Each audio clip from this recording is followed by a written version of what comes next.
আনগৰাকী শিল্পী তেখেত এতিয়া অসুস্থ কিছুদিন আগতে তেখেতে ভলেণ্টিয়াৰী ৰিটায়াৰমেণ্ট ল'লে শ্ৰীযুত লাচিত কাঠাইদেৱ আমাৰ আজি যি সংগীত আমাৰ মহাবিদ্যালয়ত সংগীতটো গাইছে সেই সংগীতৰ সুৰকাৰ লাচিত কাঠাইদেৱ এগৰাকী বিশিষ্ট শিল্পী সুৰকাৰ গায়ক আৰু এগৰাকী সংগীতৰ শিক্ষক গতিকে আমাৰ মহাবিদ্যালয়ৰ তৰফৰ পৰা তেখেতক আমি সম্বৰ্ধনা জনাবলৈ পাই আমি ধন্য হৈছোঁ আমি আনন্দিত হৈছোঁ গৌৰৱবোধ কৰিছোঁ মাননীয় মুখ্যমন্ত্ৰী মহোদয়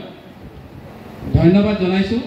আমাৰ মহাবিদ্যালয়ৰ হৈ তেখেতসকলৰ এই সম্বৰ্ধনাৰ অনুষ্ঠানটো সমাপন কৰাত আমাক সহযোগ কৰাৰ বাবে ধন্যবাদ।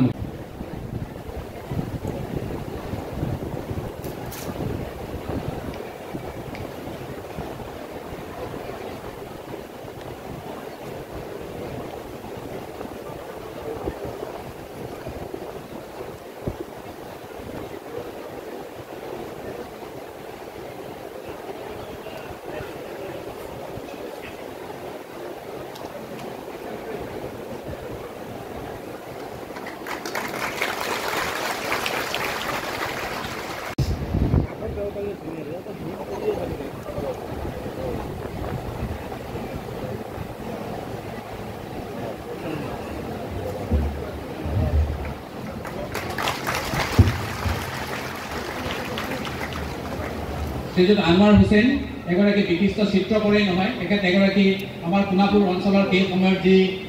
নাটক হৈছিল সেই নাটকবিলাকত তেখেতে মেকআপ কৰা সেই সময়ত যি আলোক সম্পাদ বা লাইটিঙৰ কাম কৰা সেই সময়ত সেই নাটকবিলাকত যি পোচাক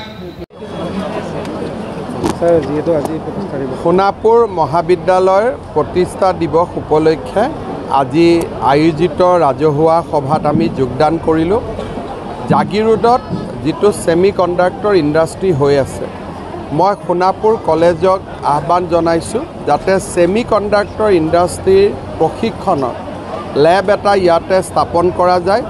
যাতে এই মহাবিদ্যালয়ৰ যিসকলে কৰ্ম সংস্কৃতিক আঁকোৱালি ল'ব খোজে প্ৰত্যেকজন ব্যক্তিয়ে যাতে বা প্ৰত্যেকজন যুৱক যুৱতীয়ে যাতে জাগিৰোডত কৰ্মসংস্থাপন পাব পাৰে। ইয়াৰ উপৰিও আৰু কেইটামান মহাবিদ্যালয়খনৰ দাবী আছিলে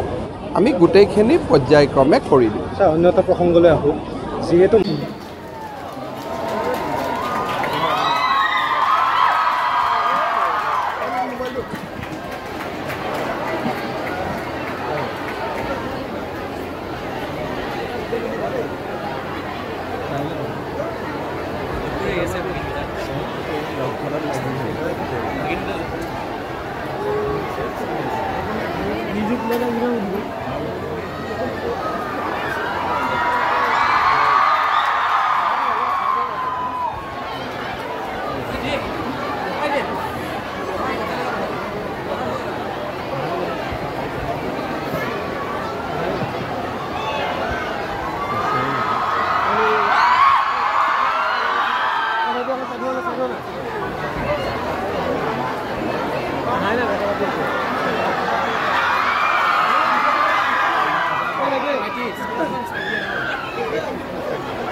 হিচাপে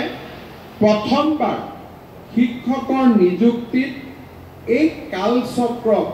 আমি ভাঙি দিবলৈ সক্ষম হৈছিলোঁ। ইয়াৰ পিছত লাহে লাহে আৰক্ষীৰ নিযুক্তিয়ে হওক বা